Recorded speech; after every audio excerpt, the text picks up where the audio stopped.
back then. Hope you've missed us. Hello, good evening. Welcome back to the world's most ridiculous podcast, football all related. So yeah, it's a spectacular day for football. My name's Ranulph Bacon, and joined by your your co-host is former Bunky Town legend Daniel Brown. Even though, oh, honoured. I'm honoured. Nah, been a while. We're back now. There's going to be a lot of changes on here from this moment on. Before we get in, guys, I just want to say I have nominated us for the Football Content Awards, as you'll know. There'll be a link to nominate us in the description. I didn't know we were in there. There'll be a link in the description. What, you reposted the pic? I posted the logo, and then you... I didn't read the caption. Oh my god, this guy. And he calls me an idiot.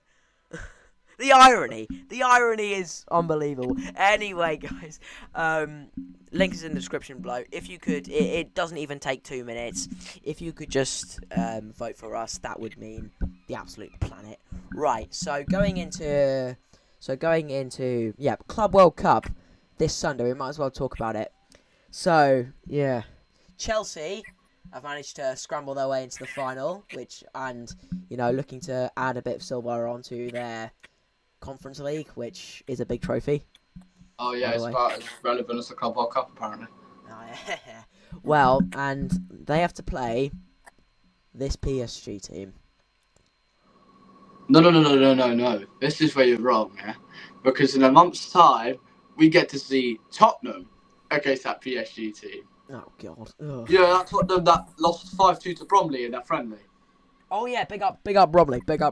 Come on, Bromley. Oh, yeah, does that make you, as a Millwall fan, does that make you scared to play Bromley? We don't have Bromley. Yeah, you do. You're playing In Bromley. what? You're literally playing Bromley this Saturday. I swear to God. I don't know if we are. I think you should. Nah, it's only pre-season. We're not really that worried, I don't think. Yeah, well... I'm mainly worried about Ivanovic leaving, to be honest, but that's another story for another day. Tell you what, we might as well talk about that now. I've heard that Parma are interested. Serie A. Now, for his first season in England, isn't it? Is it his first season in England? Yes, it is. Well, he's done absolutely fine for himself, I reckon. So, do you reckon he's gonna? I think you'll hold on to him. I don't see him leaving personally. It depends how serious their interest gets, and depends how much money they're willing to give. Because I think, at the minimum, I would say we sell him for 10 million minimum. But I think the price we do get for him is around 14-15 million. I'd value him maybe. And before all the Norwich fans come screaming at me, that's the same price as Borges signs. I don't care. Speaking of which, might as well get onto it. I'm not too teary about it, even though 13-year-old me probably would be. Yeah. Borges Signs has completed a transfer to Porto, and he's playing there right now. Fabrizio Romano's all confirmed. I'm just waiting for Norwich to just confirm he's left and just do a goodbye video. Yeah. We got 16 million. We got 14 million pounds for him, and considering his recent form, I think that is very good money. But I do genuinely believe that on his day, he was one of the best players in the league.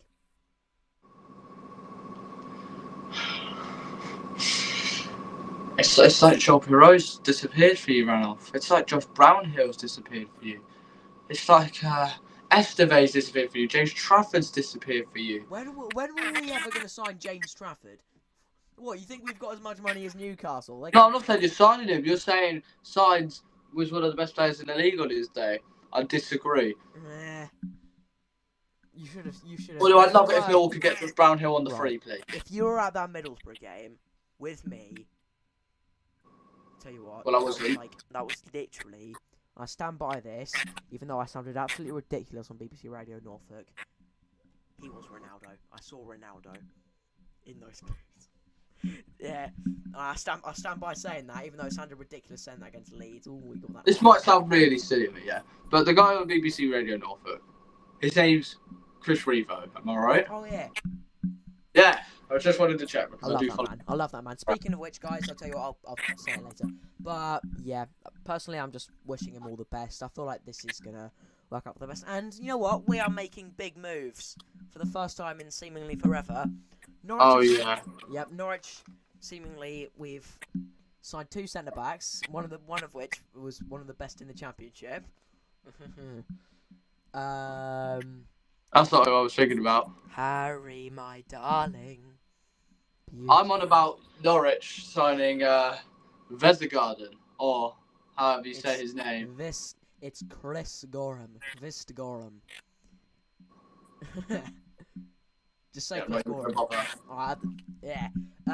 Yeah. Let's hear what who Millwall have managed to bring through the door. Go on. Josh Coburn, 5 million including add-ons. Oh yes. I was just speaking of this. I wanted to mention this to you because I remember that after that Millwall game, you were like talking really, really highly of him. George Saville has gone to Luton. Do you think that's a loss? Personally, To be fair, the way he played near the end of the season, I actually think it's a lot. Because, in all honesty, we've just lost our whole midfield. We don't have a midfield anymore. Our midfield 3 is Casper Denor, Billy Mitchell, and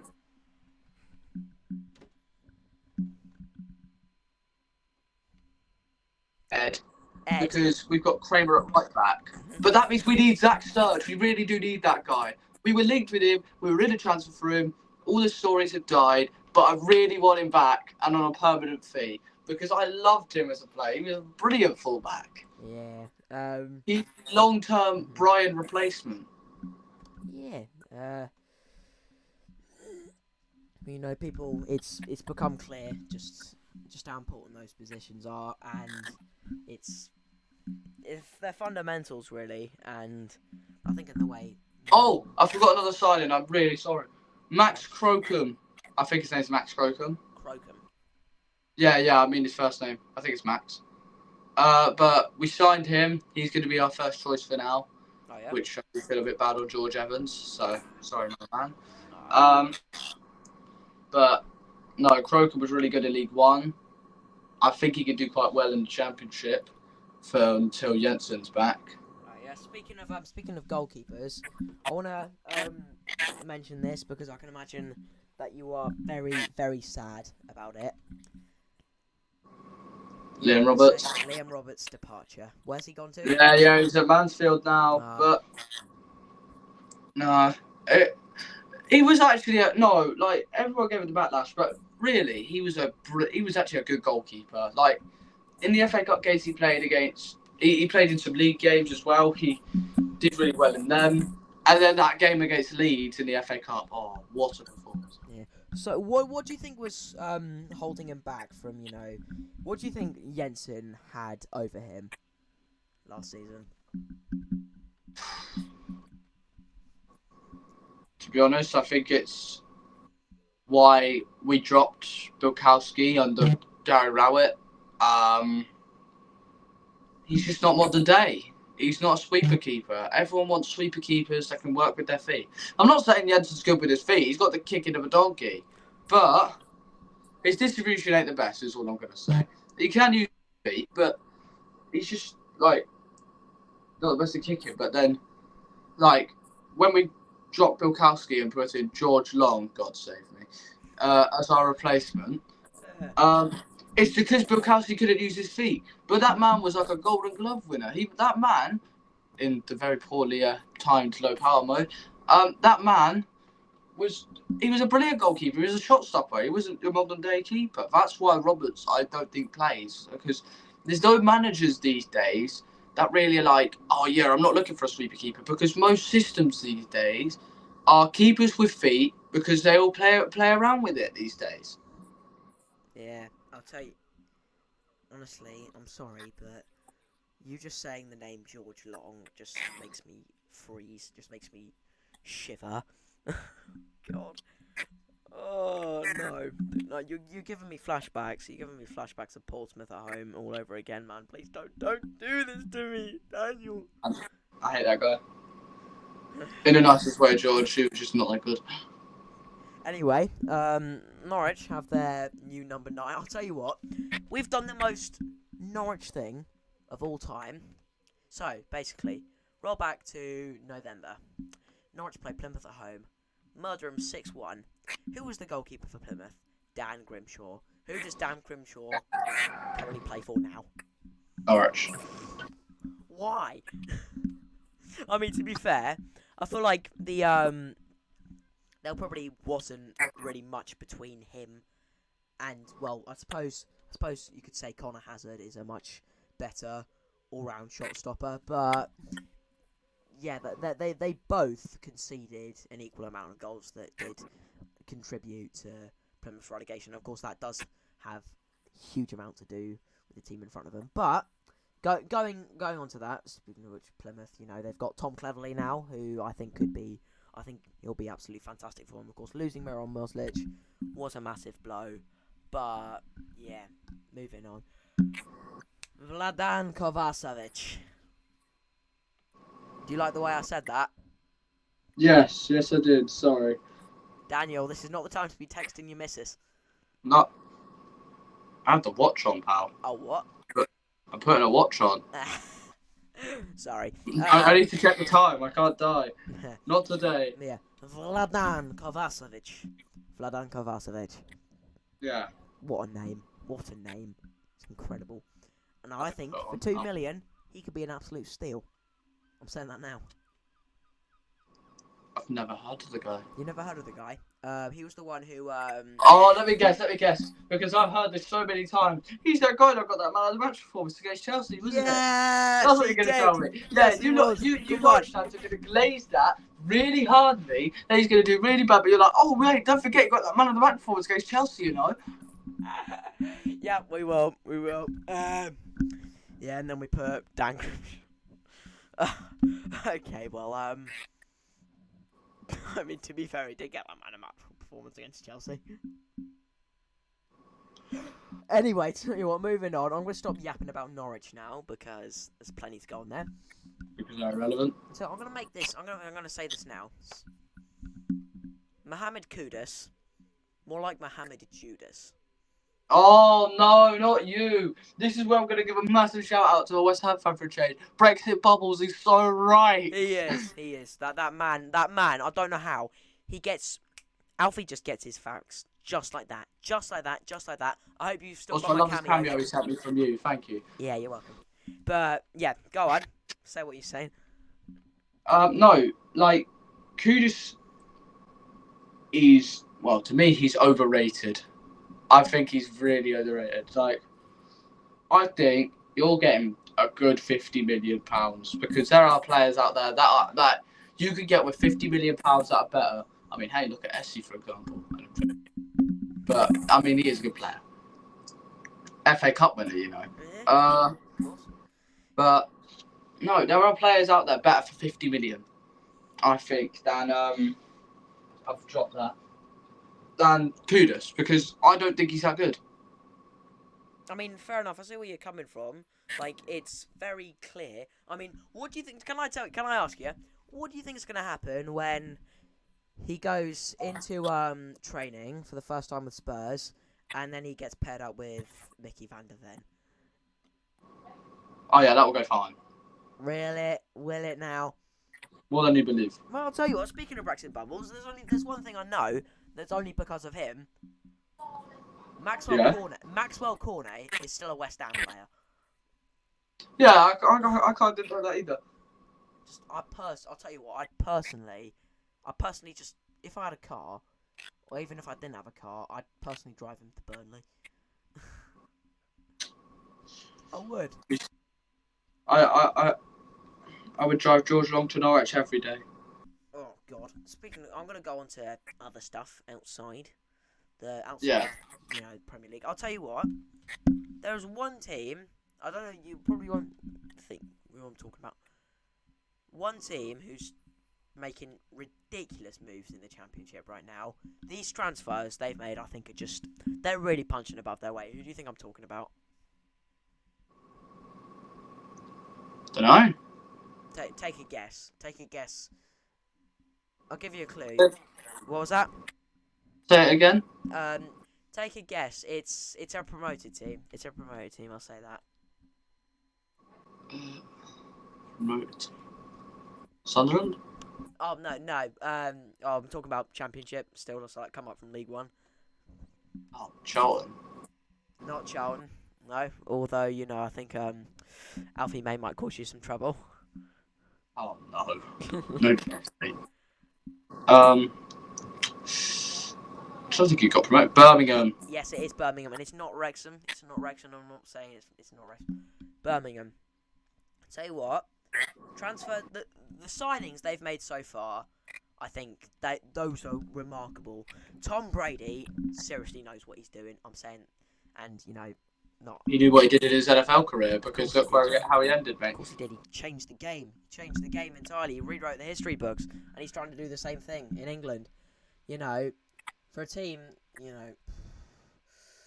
they're signing Premier League experienced players because it's quite clear that that's where they're aiming for. And I'll tell you, the signings they've got, well, Kieran Dowell, for a start, he's just a standout player at Championship level, as it is. Anyway, I don't know if they'll get him back from Rangers, but I wouldn't be surprised if they don't. Damari Gray won the league with Leicester. But this is the one, and this might spark some debate. I think this is the banker. This is the no-brainer. This is the one that couldn't fail. This is the one that's never failed. Kyogo Furuhashi. Oh yeah. Oh yeah. Now, there are always going to be a couple of players in a Celtic or Rangers team that I think a lot of people might think that could play consistently at Prem level, and I think Kyogo falls into that category, personally. Yeah, absolutely. Brilliant player to me. In all honesty, I remember when he was linked with all the big clubs. I think he was linked with you once. Nah. No, He was linked with someone in England. That's when we started. I think he was linked with Man City. I think. Or Maybe. Brighton, maybe. He's a good player. Like, I was saying he was a good player and stuff, and he was probably Prem level, but I don't think he's like top Prem level. I feel like he's one of those guys that would be at like a Fulham or something. I think he's around that level, which, don't get me wrong, it isn't bad. Like, that's still Premier League level and established Premier League team. Like, I think he's at that level, which is showing Birmingham's like big takeover and big owner like Brady having a shareholder at the club is bringing in key interest, which is obviously another reason of Wrexham and why they're so high up and things. Yeah, of course. And now, and when you said Fulham, you just made me imagine him linking up with Alex Iwobi. And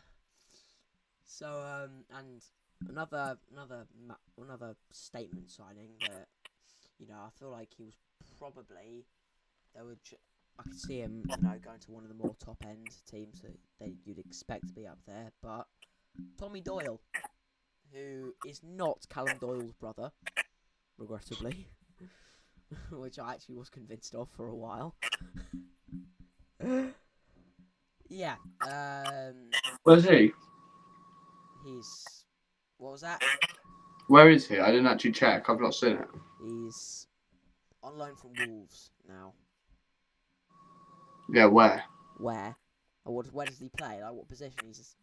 No, like team. Where is he on loan at? Birmingham as well. Oh, yeah. Really? Yeah. Been baffled. So look, people, even our co-host is surprised. It's just such ridiculous news, really. I mean, it's quite remarkable. Yeah, he's done well. Of course, he has struggled for when you're playing for Wolves. You got defenders like Matt Doherty in your way, who's I think is going to have a lot of hard time getting in over. But yeah, this is going to be massive for him. I reckon. I think the Championship's got to look out for Birmingham. I reckon. I actually think Birmingham could now really cause upsets with all these players they've signed. I thought they were going to stay up. But I didn't think it would be this far. In fact, I might think they're going up the way they're doing things. if by upsets, then hopefully one of them is on open day on that Friday night against you know who.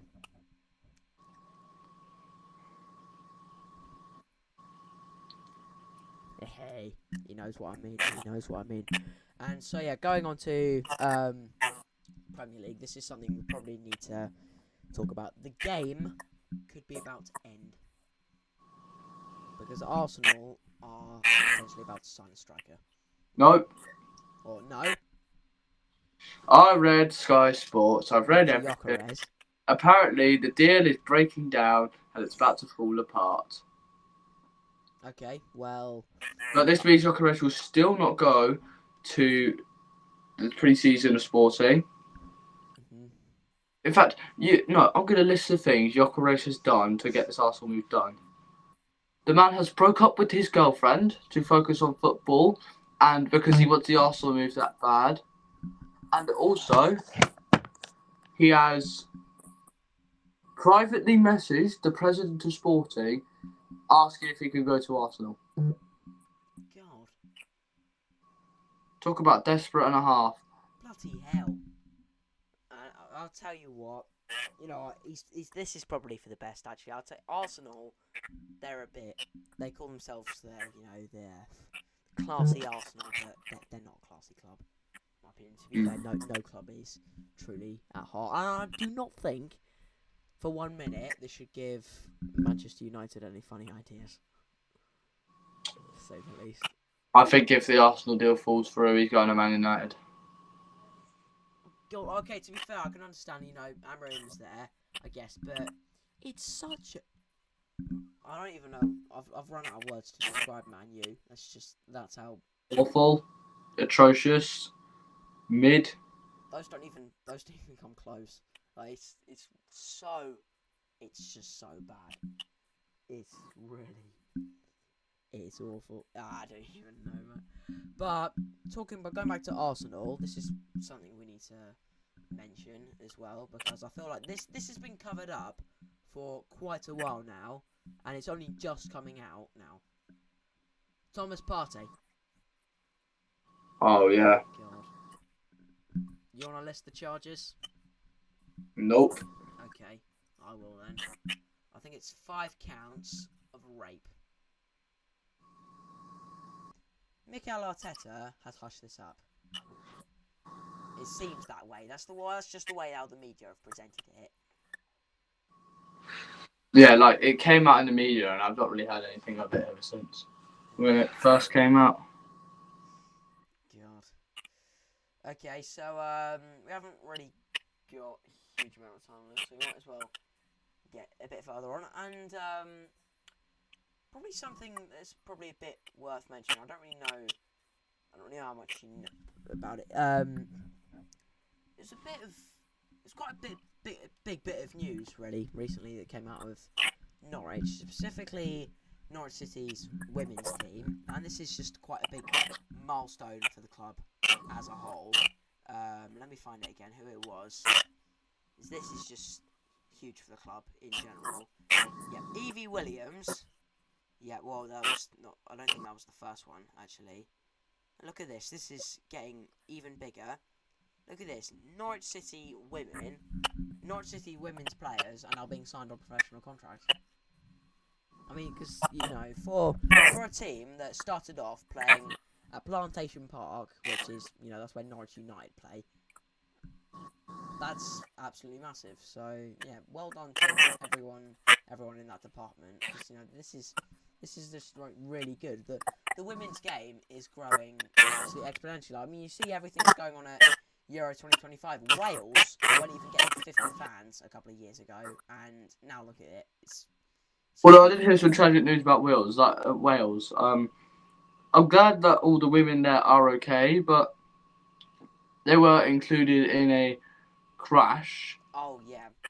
Yeah, so obviously I was a bit nervy if something had happened, but apparently they're all okay. They're just shaken from the crash, which I completely understand. Like, being in a car crash is not the main thing you want to be in, and of course you're going to be shaken by it. I mean, of course not. Yeah, hope everyone's all right, and I think They seem okay. They are just a bit shaken from the crash. yeah, of course, because they did. I think they did cancel a training session as well, but yeah, it's they're doing. I think that they're doing good. They're doing well at the moment. I think they got a draw against France as well, which is that's Yeah, they great do that. on its own. And yeah, another thing also worth mentioning, talking about the women's game, London Lionesses will be playing in the WSL next season, which is absolutely massive because they've got Arsenal's, Chelsea's, like Man United women, like all the big six clubs women's team, and then other Premier League women's teams as well. But London Lions, I think their first men's. I thought the women's English league increased to 13 teams or something. They very well might have. I don't really keep a huge track of it, but yeah, I think there's only if in that case, because I think there was one relegation spot beforehand, and now there's a couple more. And there's still a very very long way to go for the women's game. Like for example, I do not think that they're I don't mean this offensively in any way, but I do not think that they've earned equal pay yet, because of course for equal pay you need to be paid the same as the men's team. You need to produce the same amount of revenue that the men's team do, what the men's game does, and they're not yet, but they're very well on track for that, I reckon. Yeah.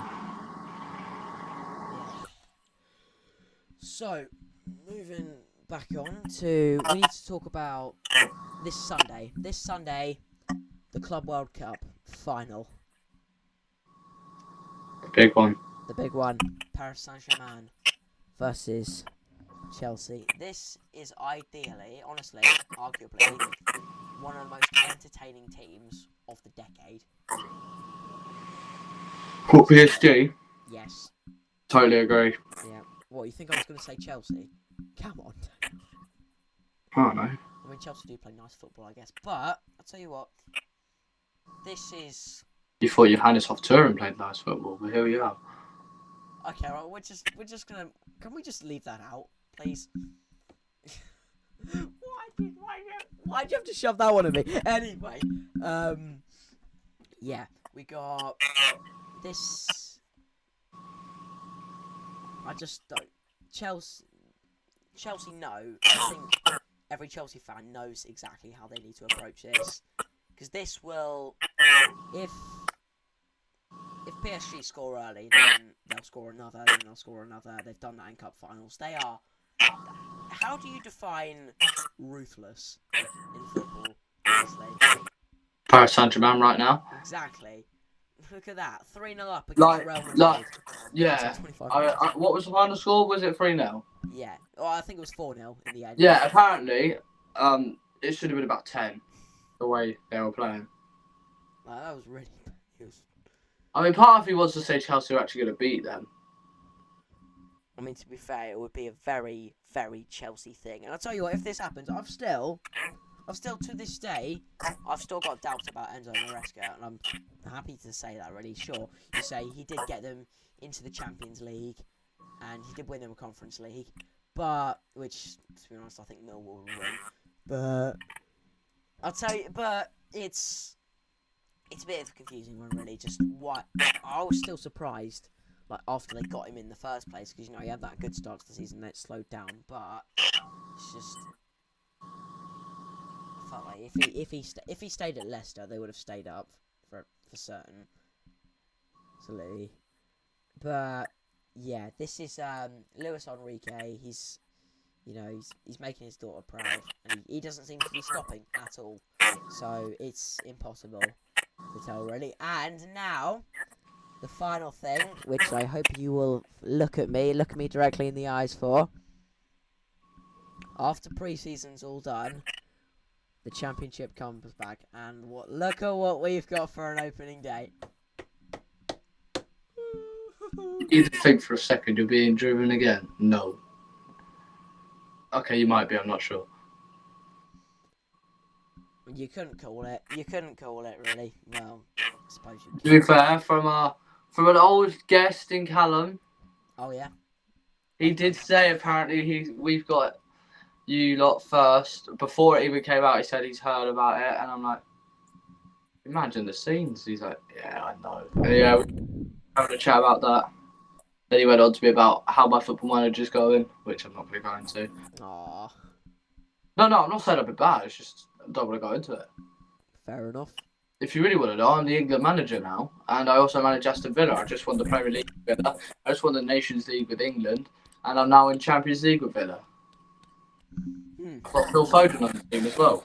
Hey, fair. But yeah, this is early chance. Liam Manning is our manager now.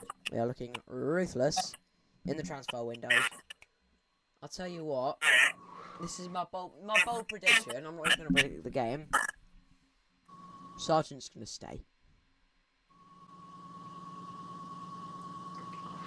My prediction for the game is that we are still not going to be able to win at Carrow Road again this year, because the last time we won at Carrow Road Was when dinosaurs ruled the earth. was when my granddad was about 9. It was 1968, I think. Yeah. It was a very long time ago.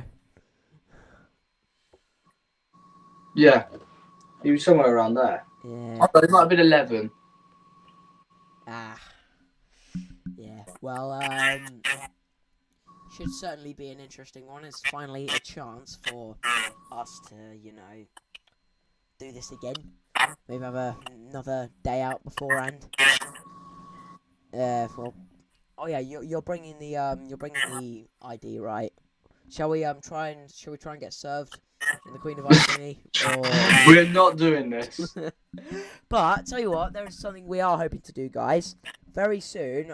We did discuss it very briefly, but next season, Thiago, big up Thiago by the way, League of Pundits is going to be the new prediction app for the Prem, and hopefully and future for other leagues as well. And I thought you meant Thiago was coming on this podcast then. I was about to say, Jesus Christ, we've got some level here. We're going to get, tell you what, this is going to be, tis the season, we're going to get some good bloody guests on here.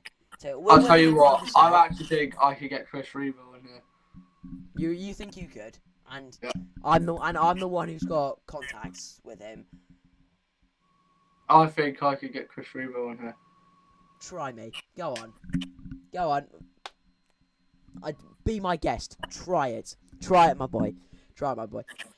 Anyhow, all new prediction app. We'll start our own league. How about we have one? Well, shall we just do it all in public, all big public? Sporty. What do you think? One big public league, or 2 different leagues? One for me and you, and one for the people, obviously here. The latter sounds good. The Sporty Spotlight divisions. I'm looking forward to it. So yeah. Also, just another quick announcement, guys. Next Tuesday night, 15th, I'll be at the BBC Radio Norfolk scrimmage special at Carrow Road.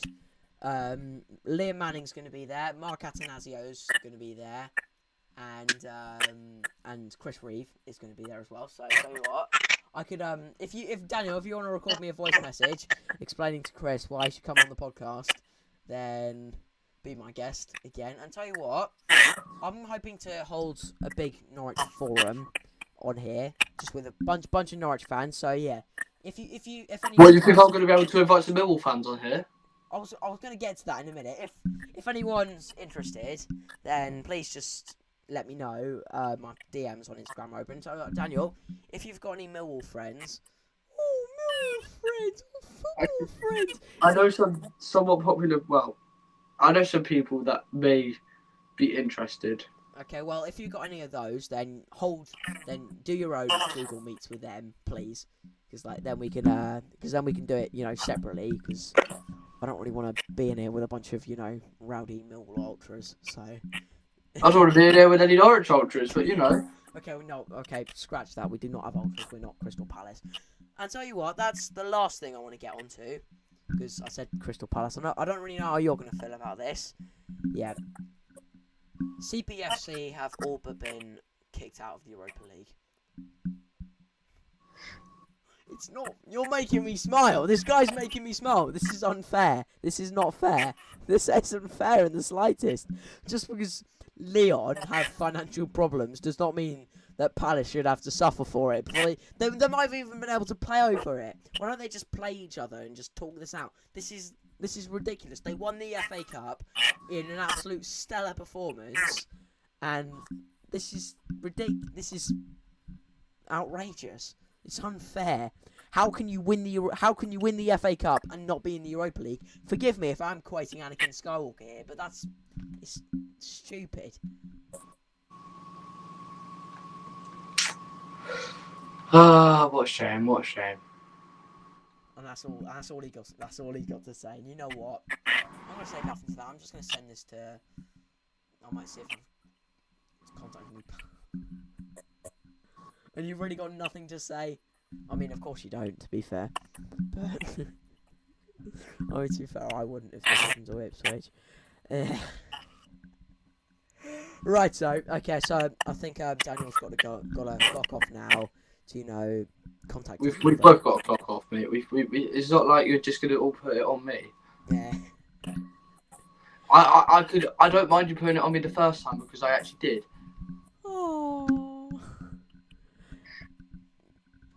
Okay, right. Thanks very much for watching this absolute nonsense. I hope you have enjoyed yourselves. Please do make sure to nominate us for the Football Content Awards. It will really help us out. And And click that thumb up button that's apparently on that little. There's that little thumb up button that you've got to press or something. Apparently. Send us to Ellen Road. Send us to Ellen Road. Come on. Wait, do we go to? Wait, hang on. Does Willie go to Ellen Road? Well, that's where the ceremony's been taken, and if you get to the final, that's where it's being held. Ooh. See, now he's interested. Yeah. He just wants to go and ramble with the leads. So yeah, thanks very much for tuning in. Hope you have enjoyed. Please make sure to like and subscribe to both of our channels, and I'll see you all again very, very soon. Hoping to have some pre-season fixture friendlies out soon. I might go to some for pleasure, but this will be much more consistent from now on. Okay, thanks for watching. See you all very, very soon.